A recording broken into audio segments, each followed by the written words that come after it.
is replacing our regularly scheduled Tuesday meeting. Thanks everybody for adjusting your schedule to allow us to have our meeting today instead of Tuesday, as we would customarily do. I would like to call this meeting to order and ascertain a quorum. And to do that, it is now 6:37 p.m. Thank you very much, Dr. Bostic. The meeting has been called to order at 6:37 p.m. To ascertain a quorum, I'll start with myself, Suzette Arnold, Roberta Walker, Kathy Ann Young, Chanel Wilhite. Dr. Bostic, not present.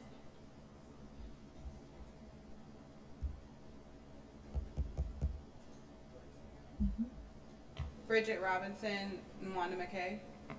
Thank you. May I have the approval of this afternoon's agenda, this evening's agenda, rather?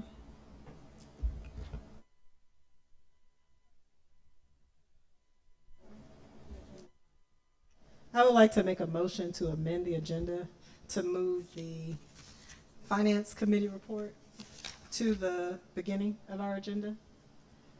Is it the board's pleasure to have Finance Committee move to the top of reports? Yes. Okay, we can do that. But can you also please permit me at this time, before we move on with the agenda, to first acknowledge the passing of one of our own. We lost a member of our DPA family recently, Mr. Mims. And so I'm going to ask that the board, in support of his family and in recognition of his service, observe a moment of silence. And once we have done that, I'd like to turn over the floor to Dr. Bostic to pay tribute to Mr. Mims for all of the work that he has done for the community and, by extension, the Dekalb Preparatory Academy.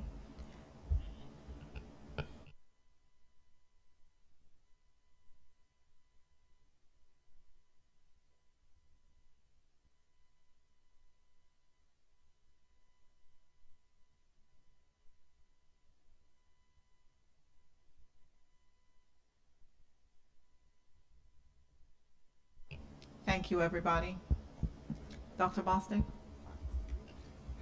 Yes, just a few words about Mr. Mims. He was a wonderful educator, and not just an educator of children, but an educator of adults as well. He had a long-standing education career. At DPA, he did a lot of things. He taught our 8th graders math. He also taught 6th grade math.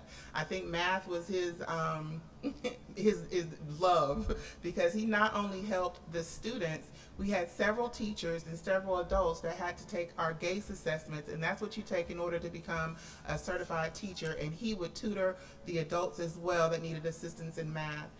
He will be greatly missed by our students, our faculty. He's made a lasting impact. We will have further tributes to him. His service is September 7th, and I know what DPA is going to show up at that as well. So Mr. Mims, we offer condolences to his family. Our hearts are bleeding as well, and we thank him for his time that he spent here and all that he did for our students and faculty at DPA.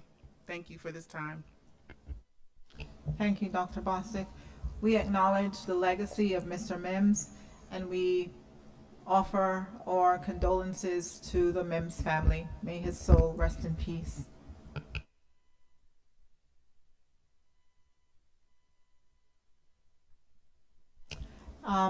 As we shifted our focus for just a moment in acknowledgement of the service of Mr. Mims to his community and to our school, I'd like to return to our agenda by yielding to the request for the change on our agenda to move the finance report to the head of the reports. But before I do that, can I have the approval of the minutes from last month by the board?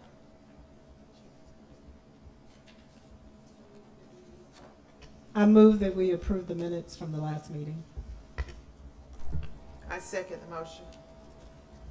Thank you very much. There's a motion on the floor for the approval of the minutes from last month. All in favor, please say aye. Aye. Aye. All opposed, nay.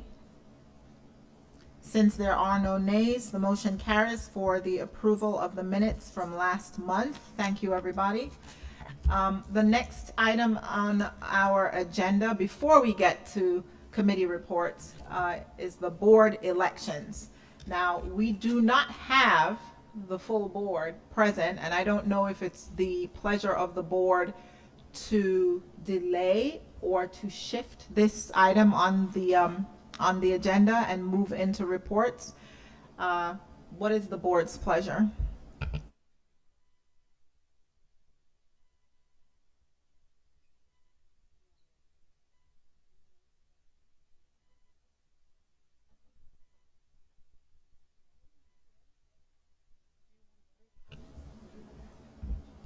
We will then move to the next item on our agenda. It appears the board is willing to move forward. So, Ms. Roberta, the floor is yours for us to move on to board elections.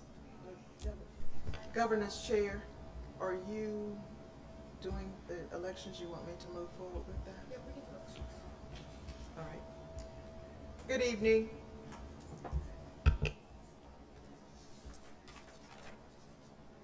DPA's charter school has a full slate of officers to maintain the consistency and leadership and clarity of roles.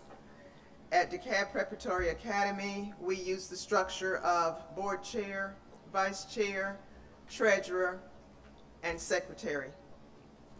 The board chair leads the officers' team and leads the full board. It is important that all board members are committed, engaged, and sufficiently informed to govern effectively and participate fully. Most importantly, every board member must have a strong, well-trained board chair. Every board must have a strong, well-trained chair. And the board members themselves have to be strong and well-trained. The board chair assumes responsibility for the overall functioning of the board, and he or she facilitates board meetings, oversees the work of the committees, and works most closely with the school leader. I am going to go through each board officer's responsibilities, and after each of those responsibilities are listed, then we will entertain nominations for those positions. Starting with the board chair, her duties include ensures that the board is functioning effectively and meet high standards for effective governance, holds the board accountable for executing key board functions, facilitates all meetings of the board and other meetings or events as necessary, and develop board meeting agendas in partnership with the school leadership to reflect the school's and the board's priorities, drive strategic conversation and decision-making, and keep the board's work focused on the goals. These are just a few of the duties of the board chair. The floor is now open for the nomination for the position of board chair.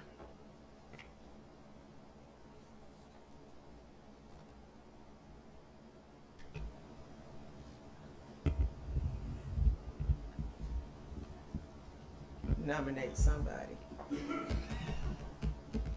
I'm going to take the bold step and create a path for change at DPA and open the floor to nominating Miss Kathy Young to serve as board chair.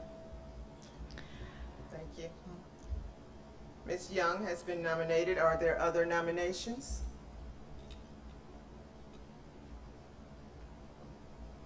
Are there other nominations for the board chair?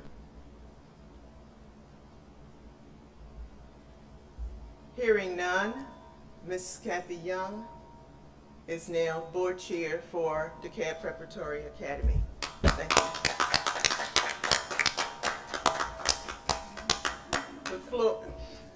The vice chair is on the board is essentially the second person in command of the board. In the event that the board chair is absent, temporarily unable to perform his or her duties, or permanently unable to continue in the position, The vice chair acts as the board chair. The floor is now open for the nomination of the position of vice chair. I would like to nominate Suzette Arnold for vice chair.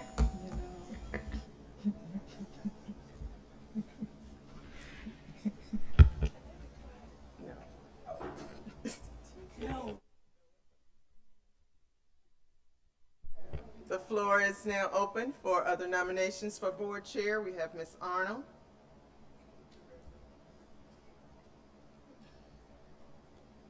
The floor is open for nominations for vice chair.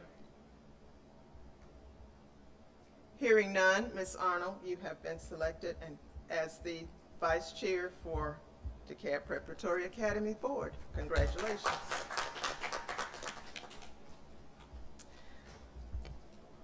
The treasurer is the board. The treasurer of the board oversees all matters related to the school's finances, property, and budget, serves as the chair for the finance committee, and leads the committee in setting and meeting annual goals, ensures that all members of the board fully comprehend the financial matters of the school and receive reliable and timely information regarding those matters, works with the finance committee, the school leader, and CFO in leading the development of an annual school budget and presenting the budget to the full board for approval. Those are just a few of the finance chair's responsibilities. The floor is now open for the nomination for the position of treasurer. I would like to nominate Ms. Janelle Wilhite as treasurer for the DPA board for fiscal year 25.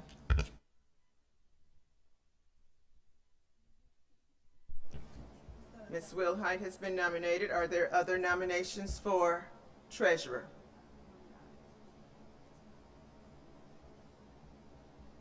Are there other nominations for treasurer? Hearing none, Ms. Wilhite, congratulations. You will continue to serve as the board chair. The secretary of the board supports the board's organizational needs so the board achieves its goals and operates in accordance with its bylaws in the following areas: keeps accurate minutes for each board meeting, shares minutes with the board in a timely fashion, ensures that minutes are approved by the board in a recorded vote, makes sure the board adheres to open meeting laws and other legal requirements, provides notice of board and committee meetings to all board members, keeps all legal and official documents up to date, and maintains the board's records and archives for future reference by board members, the authorizer, and others. DPA's board has chosen to use an employee as a secretary for the board for these reasons. Thank you, and thank you to all of the newly elected board members. Are we going to do secretary? Yeah, we still have to. We still. Yeah, we need a secretary representative. All right, so we need a secretary representative. The floor is now open for the nomination of secretary representative for the board. I'd like to nominate Ms. Robinson for secretary of the board. Ms. Robinson. Are there other nominations for board secretary?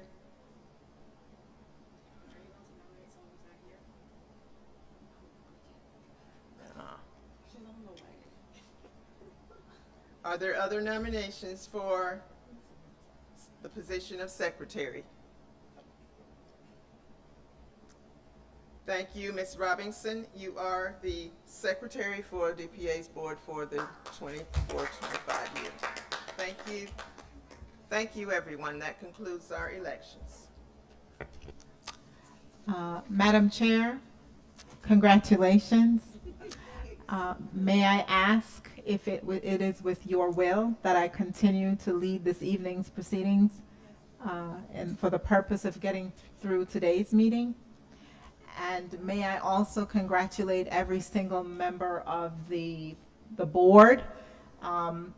May I also ask if it's the board's will that we include Miss Roberta Walker as a second in command for the purpose of continuity and experience in the areas where we have new individuals who may lack the experience to serve in that position. Is that okay with the board?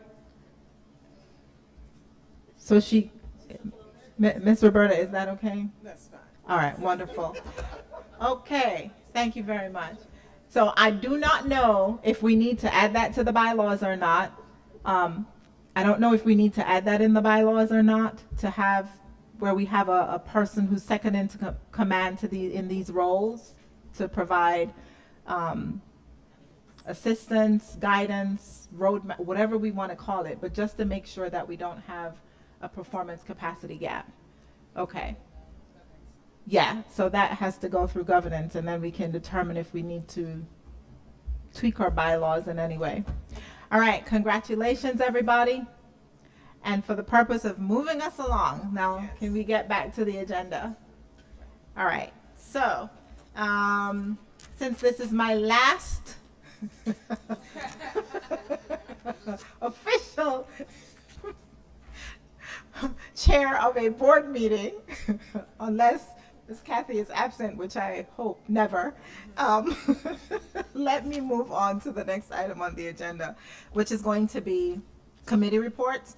And since we have agreed that we're going to shift the order in which we come, can we start out with a finance committee report? Ms. Wilhite, the floor is yours.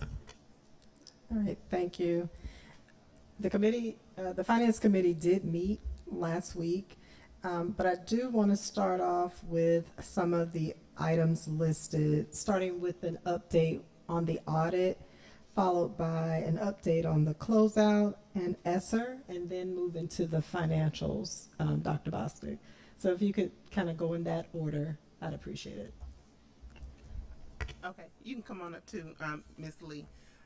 So the financial dashboard, Ms. Lee, can you give us some, you said the audit first, right? Yeah. Okay, sorry. Yeah, the start audit. with the audit, then the update on the closeout, and then update on the ESSER Okay, funds, so and then move into the financials. Okay, so Yeah. the audit status, we are moving ahead with the audit.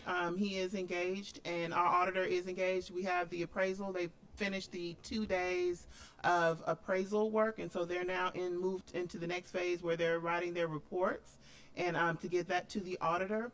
Our auditor is waiting on the trial balance from our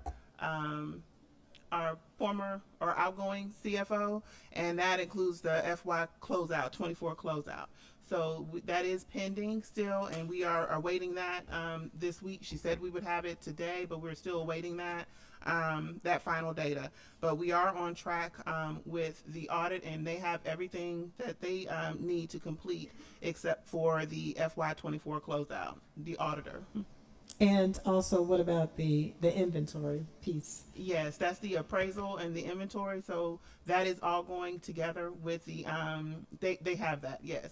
So the appraisal is now going on to they appraised the new improvements to the building, and so they have all the information that they need to complete that report once they finish their 2 days here. The appraiser.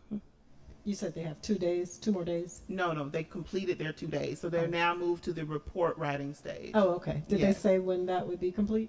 So we have a audit update on our next finance committee meeting. And so I was hoping we'd be at 75% done, but it is contingent on the FY24 closeout. So we're watching that closely. He has to have the FY24 closeout, and then we'll know if he's going to be at 75% completion or 50% completion at the next finance committee. But he's going to be there to give us an update. Okay, thank you. And then the other item, what is the update on the ESSER funds? Ms. Lee? Good afternoon. All of the ESSER reimbursements have been submitted. They are in the process of being reviewed. We have submitted reimbursements totaling the balance, which is like 1.5 million.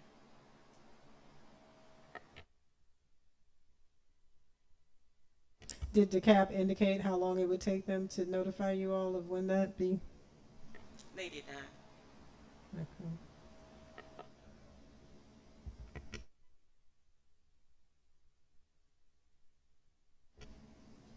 Okay, you can go ahead with the financials. Okay. Pardon me, Miss Lee. I apologize. Missing from this list, and would it be okay with the board if we hear about the facilities request? I don't know if there's a board action that's coming this way. Do we wait for the board action, or do we? Have them prepared, if you want to do them before the financing, or. Ms. Wilhite, do you want to wait to have the board action done for the facility request for HVAC, et cetera? That's not on this list, but I know it was an oversight on my part. I don't know if you want to get an update or you want to wait till the board action form is presented for approval. Oh, we can do it with all the approvals. Got it. With the Okay. others, yeah. No worries. Thank you. Okay, so for the July financials, the formatting that we discussed at the Finance Committee, they were completed and provided with the board updates. Did you get a chance to look at them? Not yet. Say that again? The formatting for the report, finance report, we talked, okay, well, I'll just go over them. We are reporting for July 2024 finances. We had 3.8 million in cash. Our expenses for last month, total expenses was $567,000, $545.45. I'm sorry, let me stop you 1 second. Is that report in our packet, Dr. Bostic? Okay, because I can't see the screen. Okay, I thought it was just me. Yeah, it's for us. Yeah. Okay, yeah, if you could make it. Can everyone see the screen? Can all the board members see the screen? Okay. Okay, that's better. Yeah, that's better now.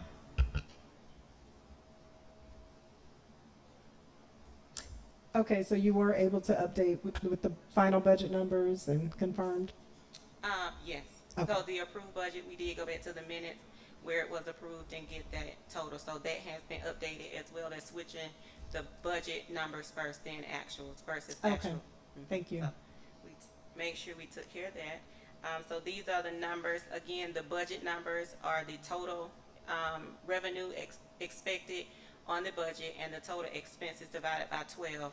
As we move forward, we'll adjust those budget numbers when we do our monthly forecast, once we're able to kind of set some trends and set some expectations and timelines on when revenue and expenses will come in. So August report should look a little bit differently as we move forward with forecasting, projecting, and then recording income and expenses when they come in. So so right now you're projecting a deficit of 165. Is that? Am I reading that right? That was for July. So this is all actual information. Right. I'm saying so. Your projection through June 30th is saying that if we keep spending like we're spending now and I know it's just 1 month. Are you saying we'll have a deficit by June 30th of 165? Is that what I'm reading, or is it I'm sorry, maybe I'm reading that wrong. Is it a surplus of 27? Yeah, it's under budget. A So it's a surplus of 27. Okay, I'm sorry. I'm looking at that. It's comparing to the budget. Okay. Yeah, now that we flipped them, so the parentheses means under versus the other way. Okay, gotcha. Yeah, so that's the difference. Oh, so Ms. Lee, Yeah. because our brains are wired that way, when you tell us, remind us that the parentheses is no longer Names. a deficit, Right. but rather you're underspending. Yes. Got it. So really, you're projecting a surplus. So you're projecting that we'll get 8,057,000 in revenue, and you're projecting we'll spend 8,029,000 in expenses with a small surplus of 27,000. Yes. Okay. Correct. And for us people who are not smart, can you just make that number in green? And when we're in a deficit, make it in red?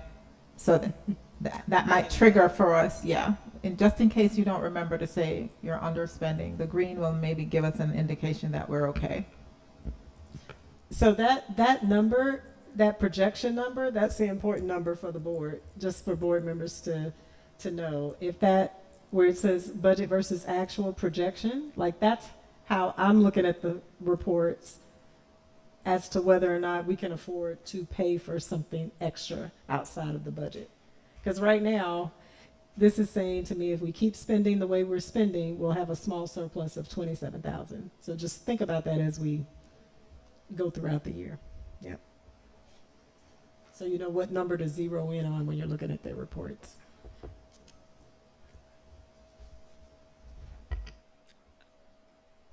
Go. Yep, right there. So this is the balance sheet. As I mentioned, the cash on hand was 3.8 million. That's mainly the highlight of that side. So we can go over to the left side. Scroll down to the right there.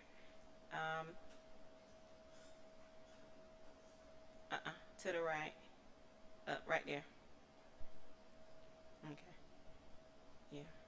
So the report on top, just to tell you what I'm skipping over, it is the expenses, the monthly expenses. It'll be added year to date, but it's by the Georgia DOE account codes. I'm going to hone in on the report at the bottom. We spoke on at the Finance Committee meeting with having these expenses categorized by how they were approved in the budget.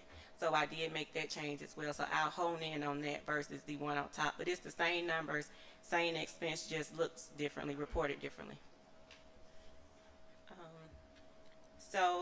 For the building, we actually spent $32,000, which is 7% of the budget that we had for building. If you look at the report, it does show the percent of that category we have spent and then the remaining budget amount as well.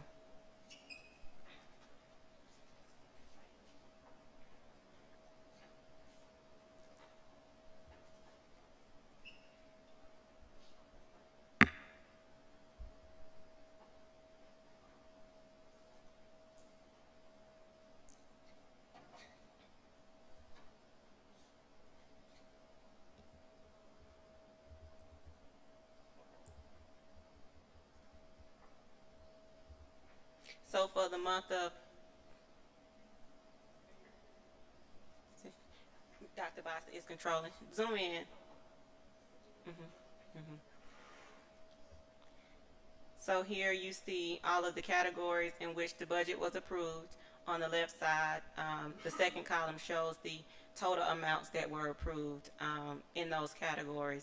And then next to that, you'll see the actual year to date. So these numbers will change as we progress through the fiscal year. And right beside that is the percent of each of those categories where we have spent. So overall, we have spent, for the month of July, we spent a total of 7% of our annual budget. And then just one more request to the format of the report. Just add a projection to that one as well. Okay. Yeah. The same how you project For the end? For the full year? end. Mm-hmm. Okay. Yep.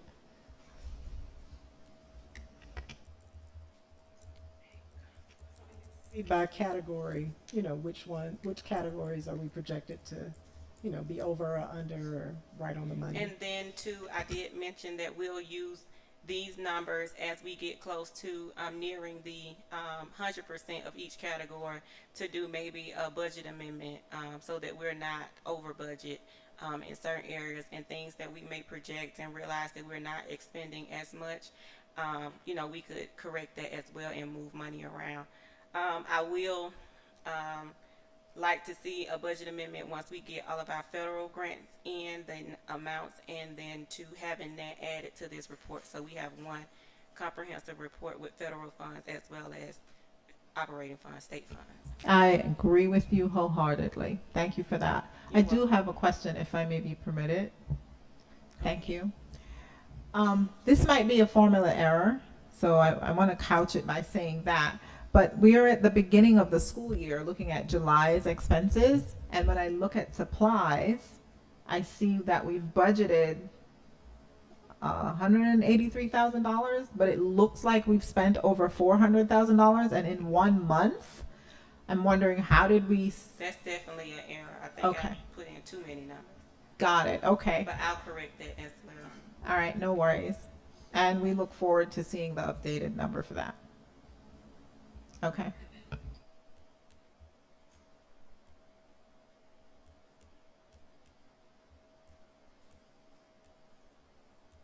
Can you also go over the SCSC, the ratios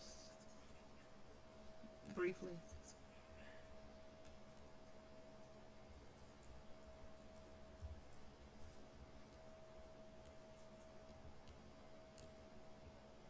And for supplies, the correct number is $5,764.05, which is 3% of the budget.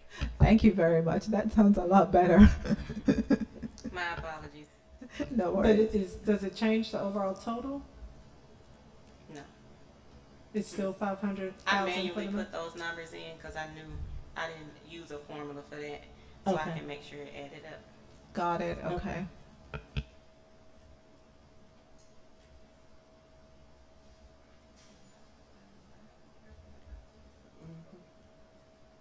What happened was those numbers should have been flipped. If you look back at that same line item, salaries is 5,700, but when I basically moved them around to how they were in the budget, I didn't move The those. salary should be the Yeah, 400. 462 I mean, is the salaries, and then Got it. 5,764 is the.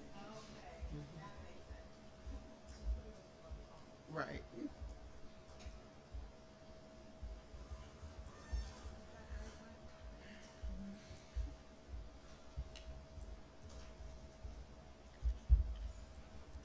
Okay, so now you see the SDSC and the Georgia DOE ratios and how they report or how they score Dekalb Prep annually during the annual report.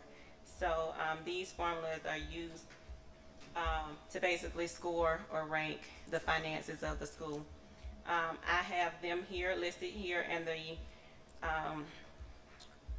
and how to calculate the numbers as well. I have highlighted each month where we fall so we can make sure that we're staying ahead on where we are, what areas we need to focus on and hone in on, and then where we need to improve.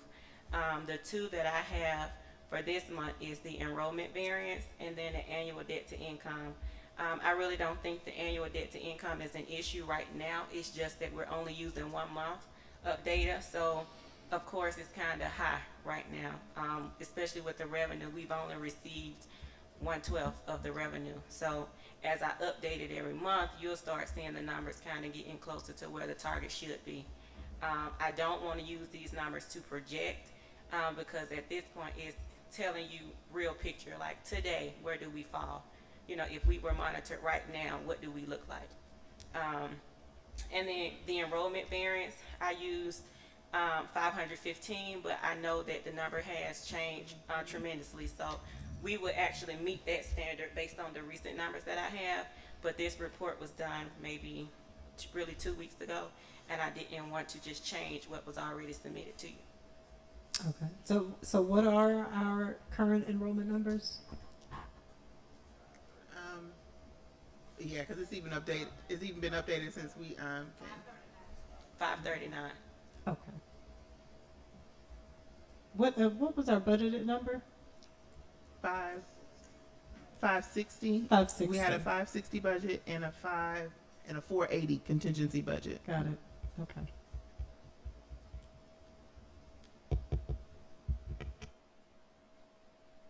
Okay, so do you want me to move into? Because Does anyone there is a have any board- questions? Yeah, I actually not a question, just a comment, only because it's something that I pay attention to from month to month, and I'm hoping that we get it right this time.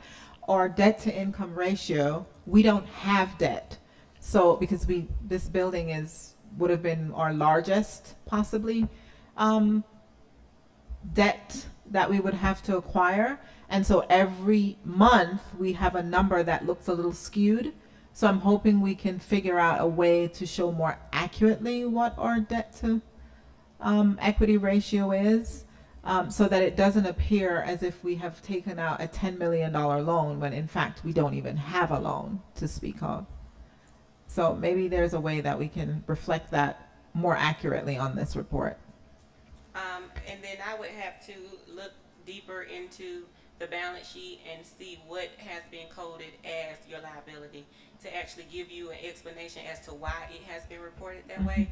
And I just haven't looked at it, but I will, and then I'll get that. I think it has something to do with the Retirement. pension, the retirement liability. But that might be a question you want to ask the auditor. But normally you only report that as like an accrual at the end of the year. That's not your monthly debt to income ratio. So in your audit, you'll have two statements. One that includes your retirement contribution and then one that does not include that. So it's more of a picture of the school versus just, because, I mean, what's the likely that the full staff retires? So most financial institutions do look at both. Say, okay, well, if you don't have to pay into that, what do your monthly debt to income look like? I wonder what the other charter schools, like I would ask, put it on your to-do list to find out how are they reporting that. I mean, because Dekalb is looking at that, for all schools, and that just keeps sticking out for us. And it can't just be us that is sticking out for it because everybody has a pension, a retirement liability. And then too, we could look at maybe doing a school side debt to income. But the formula that she used, it does include the retirement option. But I do know most auditors offer a report that does not include it because, they understand that the likely that your full staff retires is almost non-existent. We do have a charter school collective meeting on Tuesday, and that will be an opportunity because all of us are going to that. That'll be an opportunity for her to talk to her job alike at the other charter schools so that we can ask that question. So Yeah, if we please just make ask a that. note. And can you make a note just for the record to bring it back for the next board meeting to see? Because I'm interested in how other people are treating that. Okay, yes. Yeah. Thank you, Ms. Lee. You're welcome. Thank you. If we don't have any other questions for the reports, then can we move into the board action items?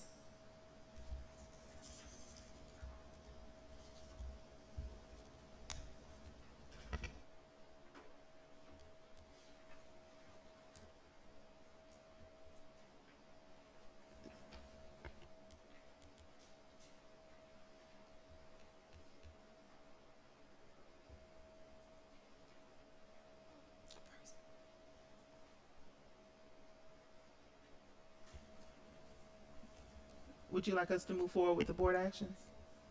Oh, yes. Please. Okay, Ms. Lee. Okay, the first board action form that I will dive into is the retention and the new hire bonus. The estimated cost is $349,887.50. This is to fund retention and new hire bonuses for a total of 84 staff members, full-time and part-time. The gross amount being paid to the staff is $304,250. We did reach out to ADP, but they could not confirm what the employer's tax rate was. They gave us a range between. I'm sorry. Hold on. Sorry. I was trying to find the form. Is it under a different tab? 32.8. Is it behind finance? Oh, It's behind finance, and it's the second one after the financials. okay. I got it. Yep. Okay. I'm sorry. You can go ahead. I was trying to find the form. I couldn't find it. Yep.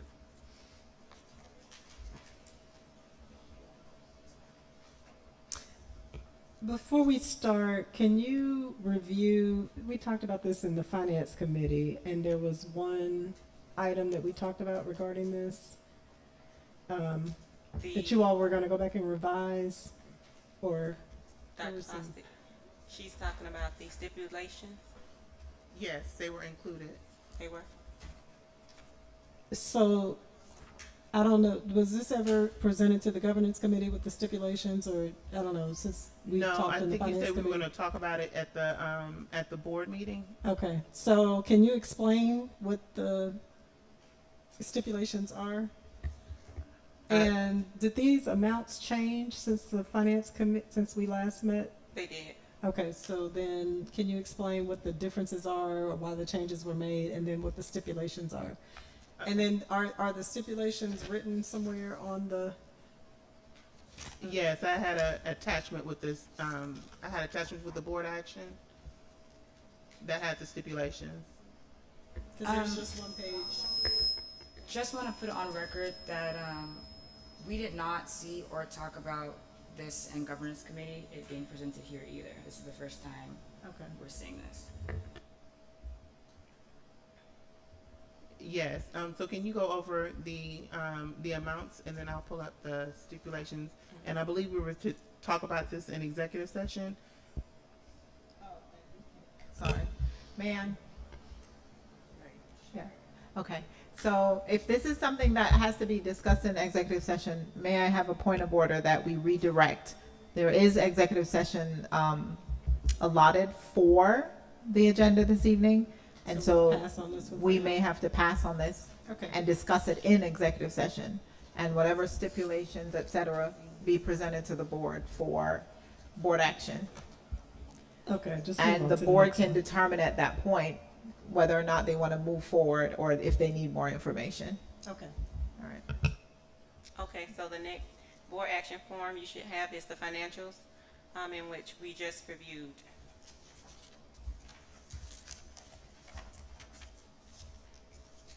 Oh, so the financials, we don't vote on those because they haven't been audited, so we just accept them as unaudited statements. So Okay. we don't have to vote on that. Okay. Yeah. So then we're ready for the Mr. Dennis, the two. Mm-hmm. We have them here.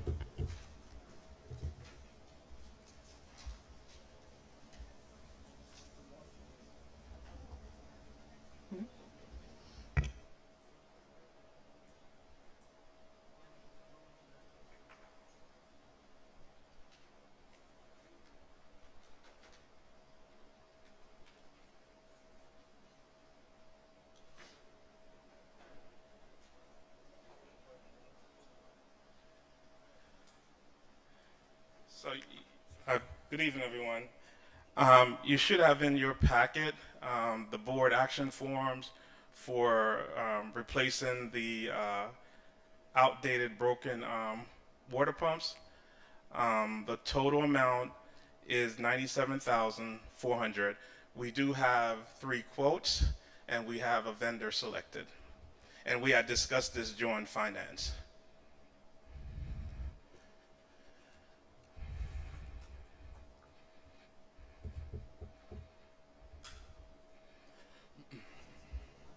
Can you explain why this particular vendor was chosen over any of the Okay, other yes. ones? This particular vendor was chosen because it's, number one, it's the largest vendor in Georgia that does HVAC, especially for commercial businesses.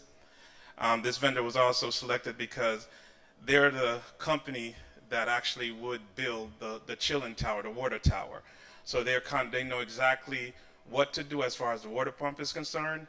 We had other companies that came out to give us a bid, a quote, but unfortunately, they wouldn't do the work because of the nature of the work. So that's why we had to select this company. It's one of the best companies in Georgia to do this work. And one more question. If we were to approve this evening, how long will it take? What's the time frame in getting the We water can pumps? actually begin the process tomorrow. And so the anticipation, if this is approved tonight, they begin the process, and then they'll let me know as far as a lead time, how soon they can get the equipment ordered. Okay. Do you have any idea? Like, is it He said it weeks or should months, take or- should take approximately maybe about 2 to 3 weeks, and he could put a rush on it because he understands the dire need of the situation. So right now we're just kind of waiting for this, and then we can move into that phase. But it won't take long. And what are we doing in the meantime? In the meantime, we're just holding on. We're just holding on. Because right now we only have one pump that's working, and it's working overtime. And it's causing other issues because it's working overtime. Because you need two pumps working in order for the water to flow correctly throughout the building.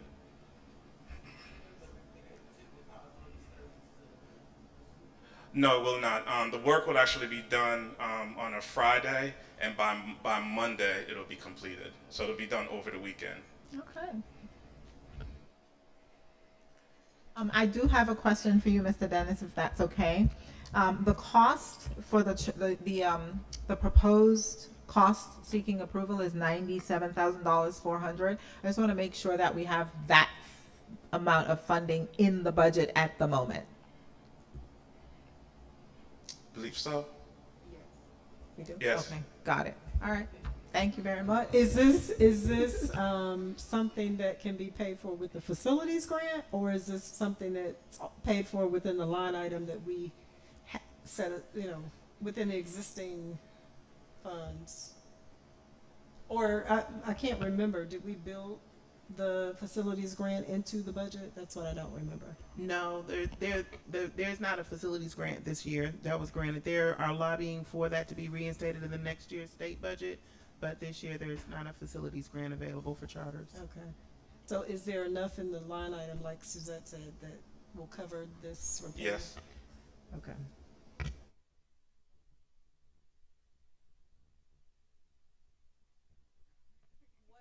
What's left after if you cover this?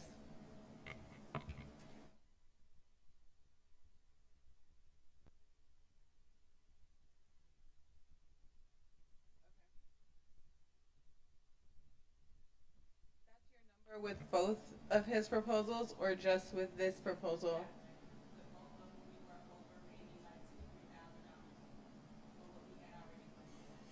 Okay.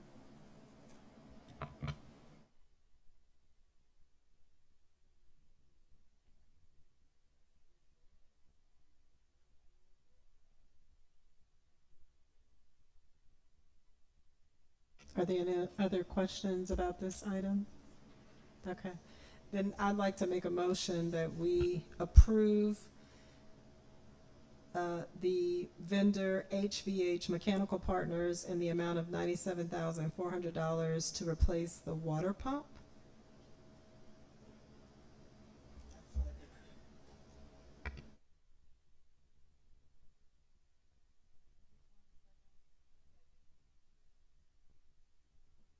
Okay, motion on the floor for the approval of a vendor HVH Mechanical Partners for the purpose of installing 2 water condenser pumps at a cost of $97,400. All in favor, please say aye. Aye. All opposed, nay. Since there are no nays, the motion carries for the approval of the hire of a vendor, HVH Mechanical Partners, for the installation of 2 condenser water pumps in the amount of $97,400. Thank you, everyone.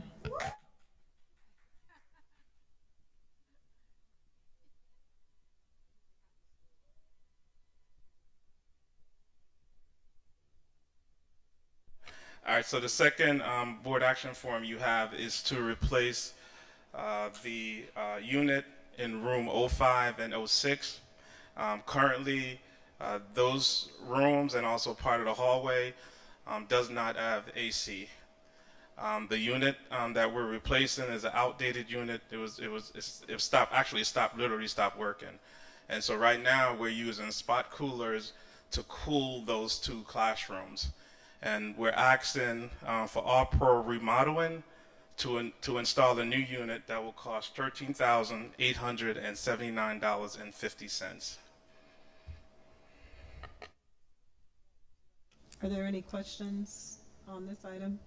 So with the action that we just approved plus this action, if it gets passed, does that put us over our facilities line item? I believe about 2,000-3,000, you said? Mm-hmm.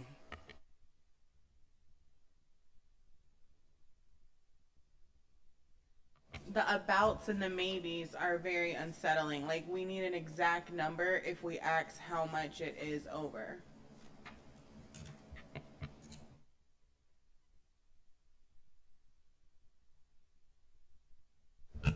Ms. Lee, is it possible to reallocate funds to cover the cost of what you need? And how quickly can you do that? Because it would not be appropriate for the board to approve something and the funds are not available. So that probably should have been done to make the funds available. And then the board would know comfortably that the funds are available and that we can go ahead and vote for it. But if we're voting for it in a deficit, that would not be appropriate. So how do we solve this problem quickly so that we can move ahead and give you what you want? Otherwise, this is going to get tabled. So somebody tell us quickly, what can we do?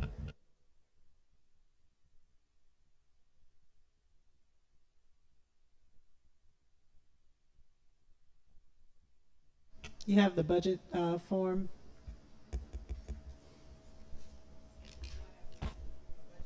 Yeah, what you just pulled up. Mm-hmm.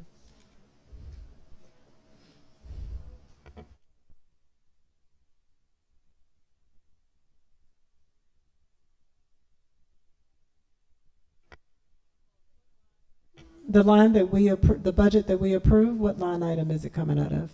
When you scroll down.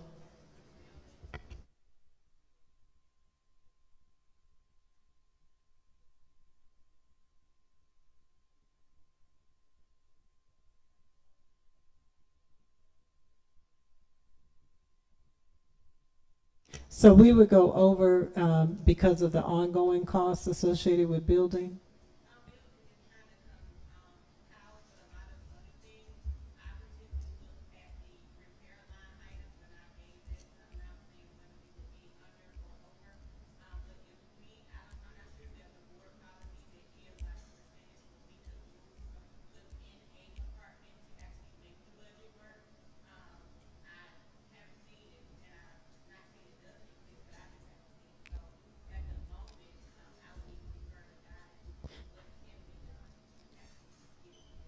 Well, would we be over on the building line item in total?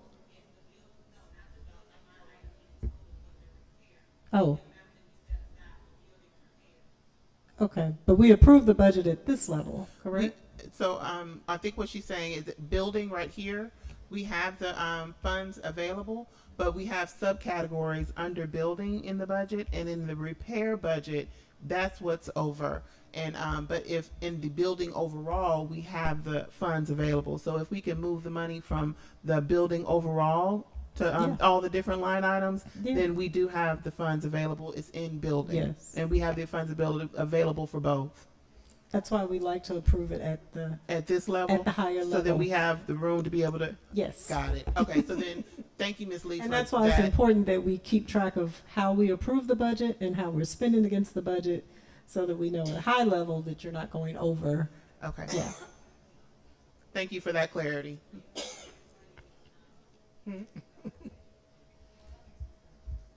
So the budget for building is $474,409.65. The board just approved the $97,400. If you could do the math on this real quick, 474,409.65 minus 97,400, and then we're asking now to approve another $13,879.50, which would leave the budget at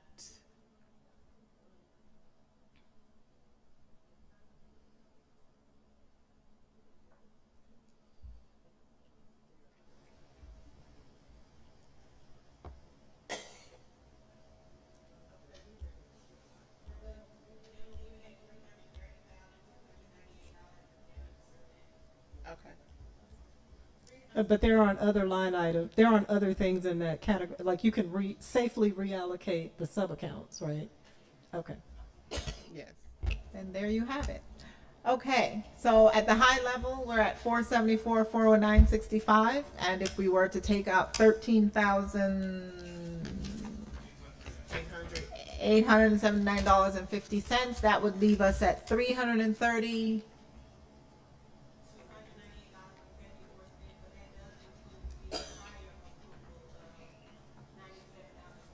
That's perfectly fine, meaning there's funds available. That's what I need to know. Okay, so I think we're good at the high level. So if it's the board's pleasure, can we have a motion for the approval with the understanding that there will be some reallocation of funds to ensure that we are operating Okay, in, I in move good that, stead? oh, I'm sorry. Go ahead. No, you're fine. Go ahead, Okay. please. I move that we approve the repair for the air conditioner in the amount of $13,879.50 with R Pro Remodeling. I second the motion. There's a motion on the floor for the approval of replacing air conditionings currently out of order in the amount of $13,879.50 from vendor R Pro Remodeling. All in favor, please say aye. Aye. All opposed, nay. Since there are no nays, the motion carries for the approval of $13,879.50 to replace air conditioning in classroom 5 and 6 in the 5th grade hall.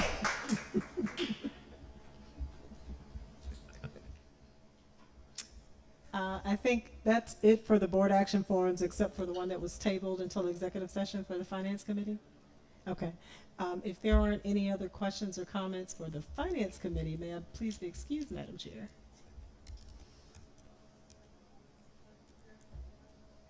Yes, Ms. Wilhite, I believe you're free to go. Okay. Then that will take us to the other items on our agenda. Thank you, Ms. Wilhite. We appreciate you taking time to ensure that all of those items got approved so our teachers can show such fervor and enthusiasm in our meeting this evening. All right, the next item on our agenda, moving to committee reports, is academic committee. Thank you, Madam Chair, and good evening again, everyone. The Academic Committee met on August 14th at 10 a.m. and we discussed several items. One most important one, of course, is to hire a middle school teacher. And we also discussed our student enrollment, which is continuing to grow, and also the fact that we need to employ additional tutors for our students. So I will turn this over to Dr. Bostic. Good evening, everyone, and I would like to start with our map test update.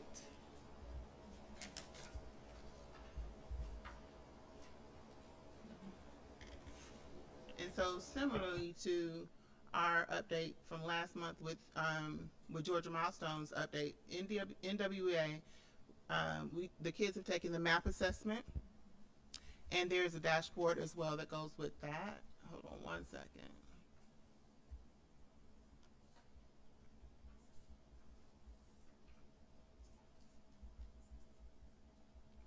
And this is just the overall view. It shows how many students were tested per grade level, as well as their achievement level. So for all grades, we had 484 students tested. We did have some students that enrolled after the testing window and were permitted to take those assessments. So then you can now look at them by grade level. And just to explain what the different areas are, we have in the lowest percentile, we have 20% in kindergarten, and then it goes up to 23%, then 23%, and then these are the achievement levels and the variances on the various grade levels. So as you can see, we're looking closely at where they fall. This is kind of like our pre-test for the school, and then we have another opportunity to take this test again in November. And so we used to have to take this test after we returned from holiday in January, but they moved it before so that we can really track the growth. So now our teachers, we just finished the executive leadership team went through a training led by Dr. Merritt going over how to look at the MAP assessment, how to look at the different individual scores, and then he went to the school level and trained the principals as well as the instructional coaches on how to look at their data. And we're having data notebooks and helping our teachers look at the data and what to do next for each one. So our teachers are now going to be looking at this data, and if you look at MAP, it has different ways to examine how the child is scored. It is a test where you take a test, and depending if you get a question right, you're on a different track than if you get it wrong, then the questions get a tad bit easier. So this type of assessment really gives us the knowledge about what children know. So we have some children that may score in the 9th and 10th grade level or 8th grade level, depending on their grade level, above where they are, and we have some that score below. And these percentages kind of tell us the picture of the grade levels and where they are. So you can see where we're honing in a lot of our focus area, not only on all the grade levels, but then you see this 4th grade, we have 51% that scored in the lowest achievement level on MAP. So we're creating plans for those individual students, and the teachers are working through PLC with the instructional coaches and the principals on how to create the small groups and work with those students on their individual needs. We're also putting a parent component in the head of schools report. You'll see that there's going to be a curriculum night coming up, and this is going to be MAP training for our parents, and our parents are going to really look at their overall score, their child score, and be able to know what to do next or how they can help their child at home.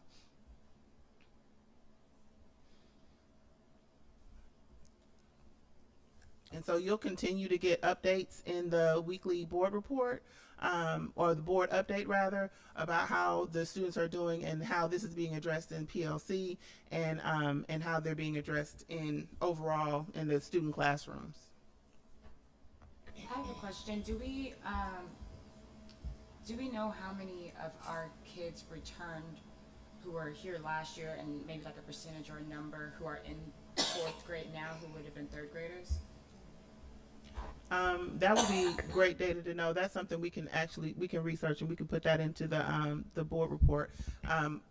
What she's asking, I believe, just to make sure I understand, who was here last year and who returned and who was in that number and who are new students to DPA that are in the numbers. Yeah, because I think that could speak volumes to, tracking like, hey, are the kids who are continuing with us improving, and maybe the percentage of our kids who aren't with us, or is it vice versa? I would be interested to see that.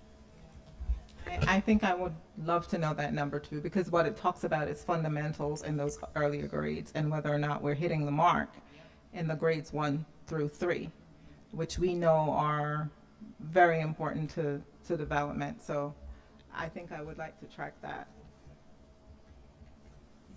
Okay, we will obtain that information. I do have a question, and I don't want, actually, I'll wait. Please go ahead, Dr. Bostic. I'll hold my question for last. Okay. All right, and then we'll go into our special education update.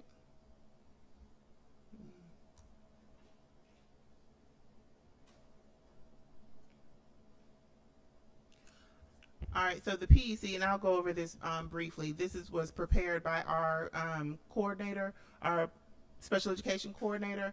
So the PEC team attended VEST training this summer. VEST was a DeKalb County new teacher training for special education teachers. The big picture was created and used to create the PEC schedule. So the big picture is located in your notebooks. So the big picture is used to create our PEC schedules, and the PEC team received their schedules and started serving our PEC students on day 1. Dr. Felton is our DeKalb County liaison that helps us with all of our special education needs, and she's the coordinator, or our main contact person. She did visit DPA on day 1 and was very pleased that we had all of our students being served in the correct spot. When new PEC students, we created a process that when they are enrolled, it's reviewed, their IEPs are reviewed, and then they're added to the PEC teacher's caseload as well as the schedule, so that they can immediately start receiving services. The PEC teachers also began progress monitoring to obtain baseline data and cumulative data. And as you know, that is part of our corrective action plan to ensure that we're up to date on progress monitoring. And she has a method to where she is checking progress monitoring weekly. As of August 22nd, our PEC teachers were able to access all of Infinite Campus. We did have a struggle with, or a challenge rather, obtaining access to Infinite Campus where everything is located for a PEC teacher, but we were able to get all of the access by August 22nd. Shout out to Ms. Rogers. The PEC team began putting data in IC as soon as it was granted, and so then now we're up to date. IEP meetings also began for the school year 2024. There is a spreadsheet that allows when our PEC meetings are to happen, and so that we're able to look at that all throughout the school year now. And then now our big thing, we talked about this a lot in academic and just throughout the whole year. Gold Book access was granted by Dekalb. It is an in-kind service, and so we were prepared to, and the board was actually prepared to pay for it because it's that big of a resource for our PEC students. PEC teachers, but we were able to get access to that through Dekalb with their own login, so that all caseloads are able to be logged into Gold Book, and we're able to utilize that resource. And so that we recently got that. I think it was like last Friday we received that resource. So all annual IEPs are current at DPA, and so we are on track. And I want to give a shout out to the PEC teachers, the coordinator, our instructional coaches, Dr. Merritt, Ms. Guyton, all those who are integral in ensuring that they're being served, and they were served day one. Yes. And that is our PEC update. I do have a question. Mm-hmm. Do we know a percentage or how many of our kids won or co-taught versus pull out? First question, and then second question is, are we keeping track of the kids who are going through the tier system, and are our kids moving up the tier into how do I want to phrase this? Our kids who are tier 1 who end up going tier 2, tier 3, do we have data that states, are those kids going back to, who are in tier 2 are now going back to tier 1, or are they continuously down the path? That's a great question, and we do have an MTSS specialist, Ms. West, and she keeps up with that data. And so yes, we do have that data, and I can include that in the board update. But we do have she's broken it down in who's in tier 2, tier 3, and who's now ready to move into the special education meetings and move into special education. She does have that, yes. And those who don't, yes, those who do not and go back. Mm-hmm. Okay. I do have two questions going back prior to special education. So how are we engaging parents to participate in parent night? Because I'm concerned that 51%, which is a really large number of students not performing at the level where they should be, that tells us that we have some challenges with our students, but our students are where they are based on their, how they're being engaged. So what can we do if we find out that we want to help the parents? How do we engage the parents to make sure they show up? Yes, and we have, the board approved a wonderful hire last year in Ms. Baker, who is our parent liaison, and that is her main focus area. How do we get parents here? She's partnered with the principals and with the instructional coaches on creating a fun and engaging event. And then also they had the fabulous idea to engage a book fair. So it's going to be a book fair on the same night as our curriculum night at the end of September. So we have two events in September. We have our Title I curriculum night, as well as the MAP and in-depth curriculum night at the end of the month. So, and we do advertise that through our parents. Okay. And so the board will get some kind of feedback as to how many parents participated in the parent night engagement and how many are consistently engaging their students, because I'm hoping that we can see a difference or a tick up in performance if their parents helping their students. So then there's the other one. So we can talk about students not performing, but I'm curious to know how many teachers that we have that are new, between 1 to 3 years new, versus seasoned teachers, and I would like to know if there's a correlation between new teachers in performance and seasoned teachers in performance. I can definitely take that question back Okay. and look at the and I think that information is really going to be heightened once we get to our second map, because then we'll be able to see like the growth. And we've been talking a lot about growth. I know in their small meetings and small group meetings we talk about growth. How are our students growing? And so when we look at our first map, this is like our baseline. The next in November, we'll be able to see how they're growing, and that will definitely give us a big picture, to give us the information as far as teachers, and if the teachers of if their teaching methods are effective, or if we need to provide further support. I do want to mention that our principals are doing this thing called 5-20-80, where they go into classrooms, 5 classrooms a day, 20 a week, 80 a month. And so that alone, and provide effective feedback for our teachers. So that alone has really ticked up the engagement of our faculty and staff with our principals, and looking at our best practices in our PLC. So we're tracking all of that to see if the growth, if that leads into growth for our students. Yeah, thanks for saying that, because my other question was going to be, what kind of support should we find that out? Do we need to provide to the teachers who are maybe not seasoned, or or who have some gaps in teaching methods? And to add on to Susan, I have two things, but to add on to her first, I'd be curious to know, like, what is, so we see that our kids are having, majority of our kids have major deficits. Is there a way to gauge, like, are the instructional practices that we're currently using being effective for them to be able to access still the grade level content with those deficits? One, and then two, have we seen milestone scores yet? Yes, we presented them at the last The board last one. meeting, Okay. and then we just received our math scores, and so those will be disaggregated, but we'll have those for you in the board report on Friday. Yeah, we just got those. I think it was yesterday. Yeah.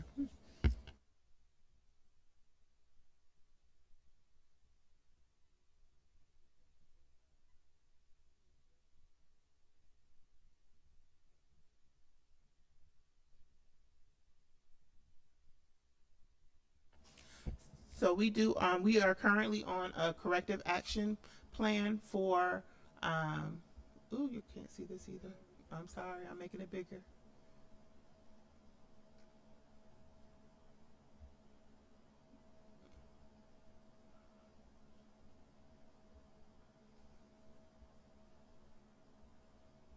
Oh, hold on.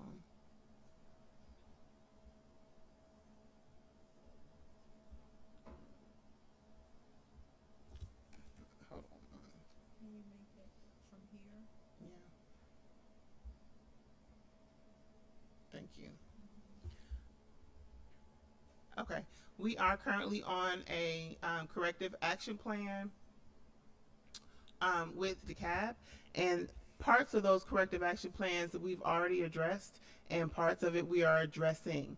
The main part that we are addressing is the retention of, I'm sorry, not retention, but the implementation of our progress monitoring and our special ed. That was one of our biggest ones. And so we address staff retention. Part of that corrective action plan, they wanted us to retain staff, and they were concerned about retaining our staff, retaining our leaders, and just retaining staff. And so we have been retaining staff for, at a positive rate for 2 consecutive years now. And then the persistent non-compliance with progress monitoring requirements, we have addressed that this year, putting those processes in place to where it's being checked every week, but also our special education teachers have really the skill and the will to understand the importance of progress monitoring and putting it in and keeping it updated, but not only just the compliance part of progress monitoring and doing it, but it's also looking at it and what do you do next with the progress monitoring, not just that you took it and put it in IC. It's you took it, you analyzed it, and you said, hey, this child is understanding it, I need to do something different, or this child is not understanding it, I need to provide more resources. We are participating in the CSIP. That is our comprehensive school improvement plan. We are participating in that with Dekalb. We are participating in their visits, coming out to us and giving us feedback. That's also part of that visit. And then to address the root causes of lack of resource and alignment, that goes in looking at our resources that we're using in the school and seeing if it's aligned to the Georgia standards. We're currently still doing that. And then discuss strategies used in Horizon schools with the Horizon school superintendent. We did have a meeting with Dr. Weaver, who was the current Horizon school superintendent, but she's now the assistant superintendent for diversity and equity. I think she's a chief for diversity and equity. So she's since been promoted, but we have made contact with her. That's where we got the 52080 from, and we've already infused that. Revisit John Hattie's research on effective size and prioritized instructional strategies. That is a book that we are waiting to. We ordered that with Title I think 2 funds, and we're waiting for that to come in. And but we have been looking at that. That's basically saying what are the highest yield instructional strategies can we employ as a school, and so we're going through that. And we also are partnering with a person, one of the coordinators in the district, who would love to come and provide assistance with training teachers in that as well. And then the last is to collaborate. Mirror the district's approach to structured literacy. We're doing that. We're completing the modules. That's along with the state. We're completing those modules. I think our teachers are on module 2. During the planning day, we actually had encouraged them to complete some of those modules. They are quite lengthy. One module could be up to 4 hours long. So we're providing time for our teachers to really engage in that. There is a year-long implementation process to complete the modules that Dekalb is doing, and then we are also mirroring that, which is along with many other school districts in the state, to get those training done for our teachers. And then it says collaborate with leadership from Tapestry to gain peer level input from schools. The Tapestry is one of those schools that also has a high number of special education students. So we've partnered with them and met with them twice to look at their processes and how they keep up with progress monitoring of their special education students, how they keep up with their dashboard on looking at all of the PEC students, and then just strategies on how they ensure that they're in compliance with all of the things regarding special ed. So we're to meet with them twice a year, once in this fall and then once in the spring. And so that concludes the update on the corrective action plan. Do you have a copy of what's being turned into Dekalb from this information? So yes, that the Dekalb is requesting that we present to the board, and so that board, the board PowerPoint was sent last week, and then we had some updates, and no, the final was sent last week. So that is what's going to be presented at the next board meeting. That is September 9th, and I was hoping that a board member would be able to attend with the school on that. But so that is when it comes to corrective action plan, that is the only update that the Dekalb board. Yes, that was presented, but I can present it now. Yeah, I sent it on Friday at the board update, and I can send it again this Friday. But yeah, we've been going back and forth to we're working with the innovation team for that presentation. It's a 10-minute presentation. They're going to do the first 2 minutes of the presentation, and then we're going to work through the rest of the slides. But yes, I can send that to you all.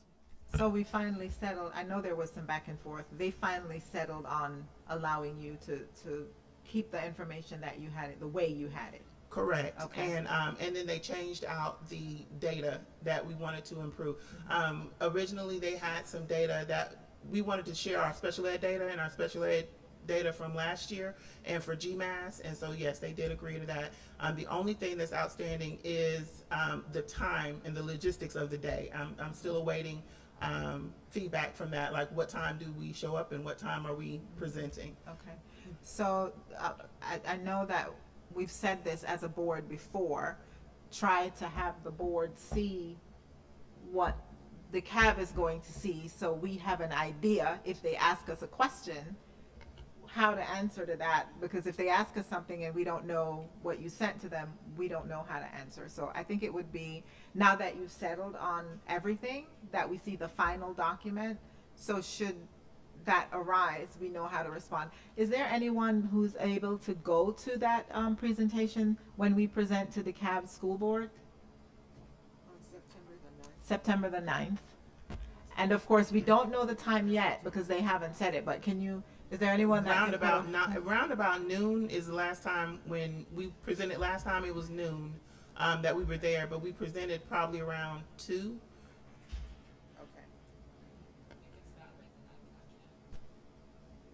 Okay, so they'll confirm it, but for the moment, can we just put on our calendar that day that we know that's the day we present to the CAB, and then if someone can show up as a board member, we try to do that. I know I'm out of town that week, starting from I think that Saturday. So you can, okay, all right. So there will be thank you, Ms. Roberta. There'll be representation from the school, from the board rather, along with the school's leadership. Is there anything else? Any questions? Dr. Bostic, did you say that report was in the Friday's list of reports that we did receive? Yes. Right, but Okay. there was some information since then that's been updated.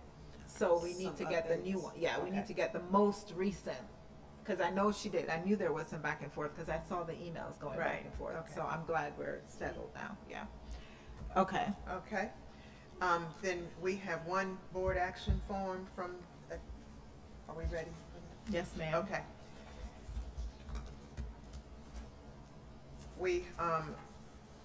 I'd like to move that we hire Deja Burkett as a middle school teacher. Salary and benefits total $64,210.65. Are there any questions? I make that motion. I second the motion. There's a motion on the floor for the hire of Ms. Deja Burkett, a middle school teacher, in the amount of $64,210.65. All in favor, please say aye. Aye. Aye. All opposed, nay. Since there are no nays, the motion carries for the hire of a middle school teacher in the amount of $64,210.65. Thank you, everybody.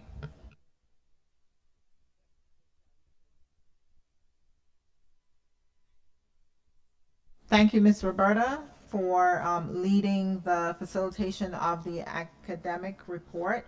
The next thing on our agenda will be a report from our development committee, followed by a report from our governance committee. The development committee met in August and we discussed the fall festival. The proceeds from the fall festival will go towards the possible renovation of the gym. We also cannot move forward with any of our fundraising initiatives until we find out what the payment system set up by the school is. So we're hoping to get information on that. And we are working on our continued partnerships. There was a meeting today for Michael University, and we are still reaching out to partner with the church for a partnership to get meals for our athletes before their games.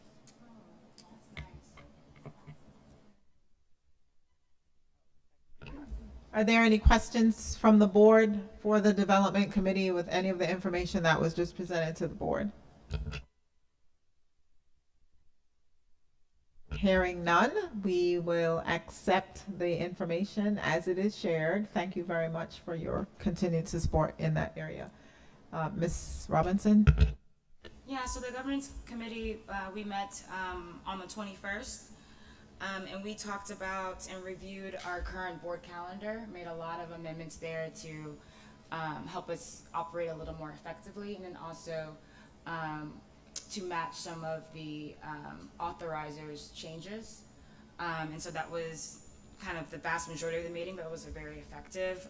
We talked about our board retreat happening, and once the board decides what days we cannot meet in September, then the school is going to then come up with a date and a location for us to meet. We're also looking to see if we can get board training, if somebody can come out and do some board training for that. And then we also talked about potentially some of the school leadership doing some training for the board so we can understand things from a more academic perspective when we're being presented data, and looking to see if we can get that approved to count as board training as well. We also talked about some things that are going to need to be discussed in executive session, which include the organizational structure, some job structures, and a few staff contracts. That concludes my report. Thank you, Ms. Robinson. Is there anything that we need to talk about in executive session in tonight's meeting? Yes. Okay. The organizational structure and staff contracts. Got it. Okay. Since we are at that juncture of our agenda where we now have all of our committee reports done, thank you everybody for sharing all of your hard work with the rest of the board.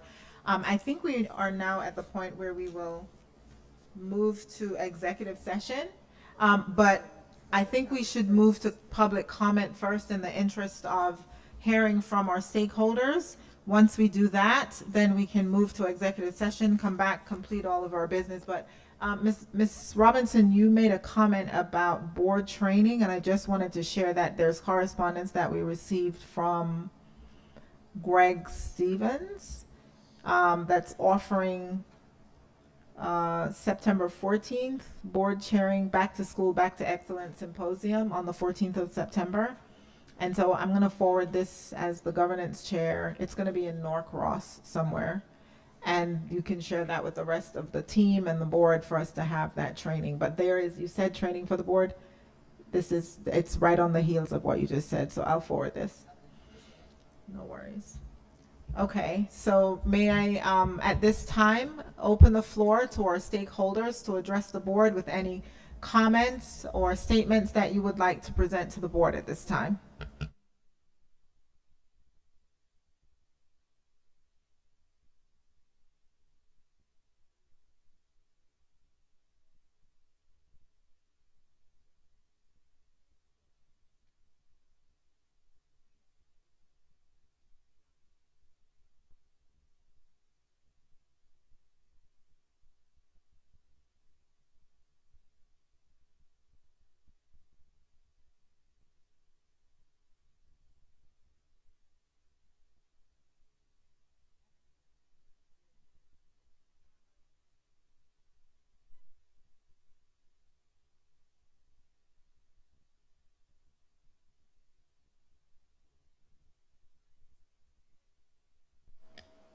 Hi, good evening. My name is Stacy Dent. I'm one of the instructional coaches and new to the staff, getting acclimated. And I don't know any of you all. I know Miss Amy, you've come by quite a bit and fed us when I was a classroom teacher last year. So I was just wondering if it's possible that we could have name tags so we could know your names when we come. And that's a small question, but I don't know anyone. That's all. Yes, ma'am. Shame on us for not doing that. People do need to know our names, and so I'm sure that our school administrators can take care of table tents so that folks will know who we are. Typically, there would be a badge that we would wear, but you wouldn't be able to see it from there anyway. So yes, thank you for that oversight. We certainly will take care of that moving forward.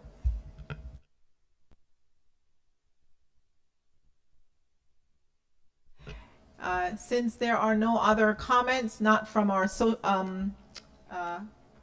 we call that virtual space, neither from members of our stakeholder groups in the room, I will then close our public comment period and ask for a motion for us to move into executive session for us to take care of matters surrounding personnel matters. Keep in mind that only those matters will be discussed in executive session. May I have the motion, please? I motion to move into executive session to discuss personnel matters. I second the motion. Motion on the floor for us to move to executive session. All in favor, please say aye. Aye. All opposed, nay. Since there are no nays, we will now move to executive session. Thank you, everybody.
All right, we are returning from executive session. May I please have a motion to resume our regular meeting? I motion to resume our regular meeting. I second the motion. Motion and second to resume our regular meeting is now 9:32. All in favor, vote aye. Aye. Aye. Thank you. In the executive session, we discussed several things, but only one item to take action on, and it is the retention and new hire bonuses. May I please have a motion?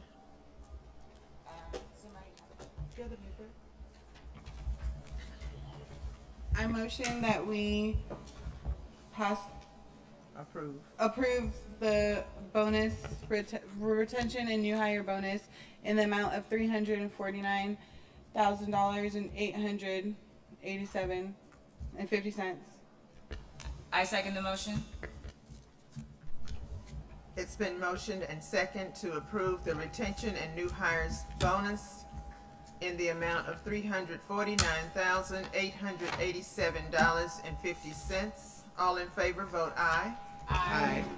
All opposed? Motion carries. Thank you all for being here this evening and for your devotion to Dekalb Preparatory Academy.